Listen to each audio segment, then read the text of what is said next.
Here is Joshua, the person who could most closely be called the real Jesus. Many things he never said were attributed to him in the Bible, but some things he really did say.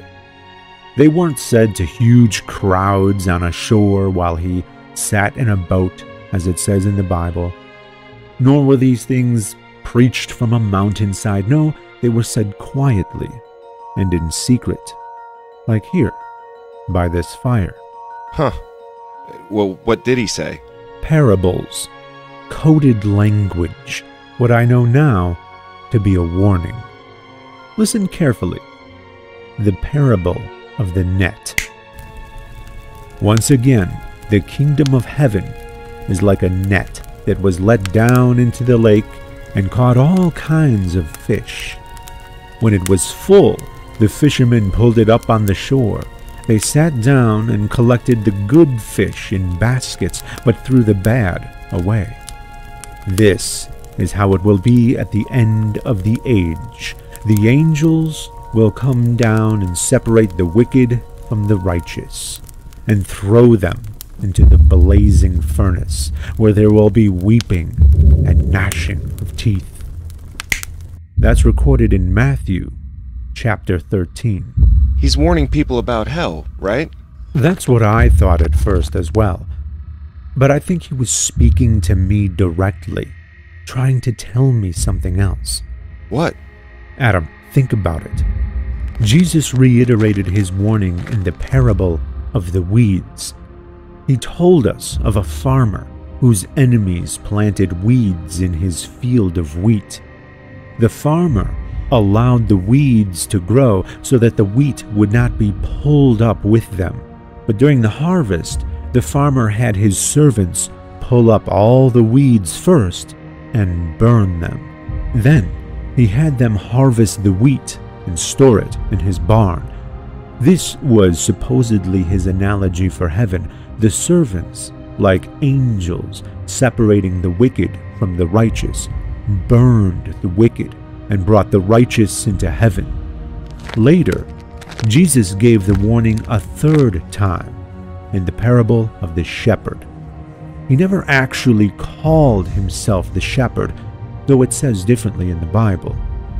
The people are the sheep, you see, and he tells of how the hired hands run when a wolf attacks the flock and scatters it, but the shepherd, who has more of a vested interest in the sheep, stays to protect them from the wolf and see them safely to the farm.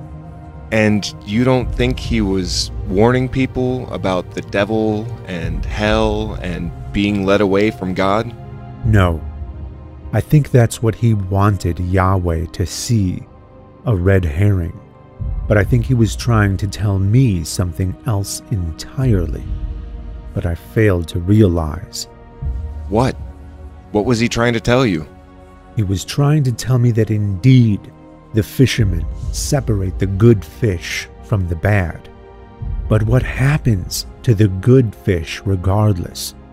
They too go into a fire for cooking. Indeed, the workers separate the weeds from the wheat, but what happens to the wheat? It goes into the oven and into a belly.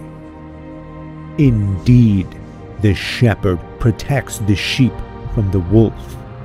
But when the wolf attacks, most of the sheep actually survive. On the other hand, what happens to the sheep if they actually make it to the farm? They're sheared for their wool and slaughtered for their meat. Not like what a wolf would naturally do, snatching up one or two, but instead systematically and thoroughly using them as a resource. No escape. Each case has a common theme. The fish would be better off if never caught. The wheat would be better off if never harvested. And the sheep would be better off to escape from the shepherd and take their chances with the wolf.